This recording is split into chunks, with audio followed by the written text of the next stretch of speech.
I'm not going to do it. I've said the only way I would do it is if Trump tried to run for a third term. But because then that's just changing everything, right? And that's a true threat. But other than that, I'm not going to put my family through that. My kids are 15, 18, and 21. And the amount of grief and abuse that just comes with doing that.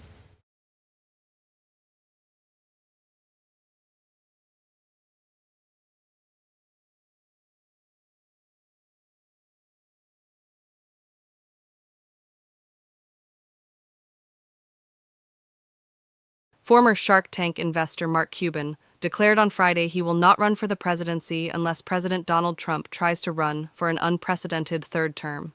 Since their disastrous defeat in the 2024 election, the Democratic Party has been struggling to find a new leader or ideological party line to rally around.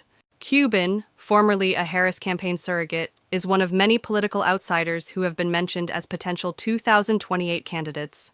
But when Ben Smith asked Cuban about a run on the Semaphore podcast, the billionaire rejected the idea. "I'm not going to do it," Cuban replied. "I've said the only way I would do it is if Trump tried to run for a third term. Because then that's just changing everything, right? And that's a true threat." While Trump has hinted that his vice president, J.D. Vance, is probably favored to be his successor, he has both teased and distanced himself from the idea of a third term. "I got the highest vote in the history of Texas, a record that they say won't be beaten unless I run again," Trump said during an early August interview on CNBC's Squawk Box.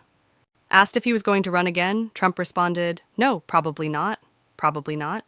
But other than that, I'm not going to put my family through that, Cuban said, noting further that his 3 kids are between the ages of 15 and 21, and he would prefer to avoid the amount of grief and abuse that comes with running for president. "When I'm 95 and taking, or 105 and taking my last breaths, right?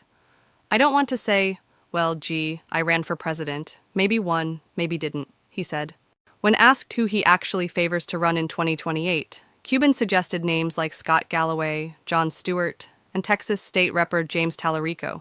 But in terms of traditional politicians that we've seen, meh, he said, expressing distaste.